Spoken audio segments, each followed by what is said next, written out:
How's it going, Mullen fans? I hope you're all doing well. It's now Tuesday. Tuesday night here and Tuesday morning in America. So we're coming into the new day's trade.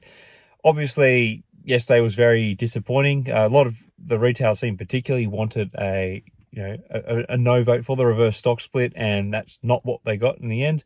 And it was interesting. I had a couple of people sort of say, there should be an investigation. Why was it a no on Friday, but it's a yes all of a sudden now? So I can't answer this with 100% accuracy, but and to really understand, you need to do like a bit of a forensic recount of the ballots and stuff to see when people voted and who, if anyone, changed their votes and stuff. But from my understanding, what happened is on Friday they didn't actually have enough votes submitted to have a quorum, and I think they need to have at least 33.3% of the voting shares represented to be able to make to pass a motion. I could be a little bit wrong on those figures, but I believe that's perhaps why. Not perhaps, but perhaps. I believe that's why the vote got moved to the Monday. So, so it wasn't necessarily that there was a no on the Friday. It's just that apparently there wasn't enough votes in general. I think had there been enough votes in general and it was voted no on Friday, that would have been it. If there's 33.3% of the votes had turned up on Friday and put them in, then that would have been it. I think really what was happening is there was obviously there was always going to be big votes from institutions, because they will generally follow board recommendations. Very rarely do they actually kind of go against the board. They do sometimes, but generally not. You kind of wish they did in this instance, but they didn't. So I don't think, and to be honest, I don't think there's going to be any sort of investigation. The people with the money who could run an investigation is the company. It's not the individual shareholders. You might get one of those ambulance chasing securities law firms go after them and to press them and stuff, but that'll just be like another resource drain on Muln Automotive. Look, I think what we need to do is we need to look forward. We need to see, brace ourselves for what's coming and make your decision for what you want to do with the stock. A number of you have already decided that that's it. You're cutting your ties with Mullen, and I can't blame you for that.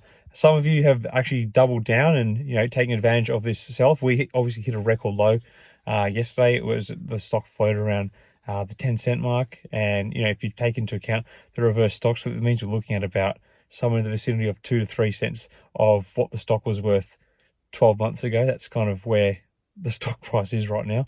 So you got to make the decision that's what's right for you. My idea is I've kind of chalked this one up as a bit of a loss. I'm happy to kind of sit in the stock for a little bit longer. I originally had another sort of 3 tranches of money I wanted to invest in the stock, and I put 2 in. I never did the third. Don't think I will do the third, but I'll always keep my eyes open to see what's going to happen. It's just it's been a pretty painful one to put money in and risk trades over and stuff like that. So I'll be kind of steering clear of all of that. So I won't be putting any more of my hard-earned dosh into Muln Automotive for now. Anyway, in terms of what the reverse stock split is going to look like for Muln Automotive, there hasn't been any SEC filings from the company yet, or any PR put out by the company. So we're still waiting for news on what that's going to be. Now, really, the stock split is going to be affected probably Wednesday, effective as a Wednesday. Now, the company doesn't have to put out the if they don't have to announce the stock split a day before or anything. They can actually announce it in the morning tomorrow, just as long as it's done before the regular session commences on the NASDAQ or the New York Stock Exchange. Then they can just have it in there. So I wouldn't be surprised if we get the final reverse stock split figure officially come out at the end of today's trade, or even prior to Wednesday's trade. Now, I'm not going to say that there's no chance that we're not going to find out what the reverse stock split figure is, because it seems like the management team there is as leaky as a sieve. There's always information being dropped to the market from them. So we'll probably hear rumors. It's hard to put much credence into it. I heard a couple of people say 1 for 25. Maybe I might have missed something. There might have actually been something said, but 1 for 25 would be an okay figure to do. But to be honest, I think they're going to have to go big. I think they're going to have to look at something like 1 for 50 or 1 for 100. You know, if, like at 10 cents, the stock's about 10 cents a share now. They do a 1 for 25 stock split, it goes to $2.50. There's no guarantee that $2.50 is going to hold up for 20 consecutive days for Mullen Automotive. So, you know, and then even beyond that too, because then even if they do regain their NASDAQ compliance, there's the chance it's going to fall back below the dollar mark not long after that. So I'm expecting shorts to, you know, be coming into the stock right now.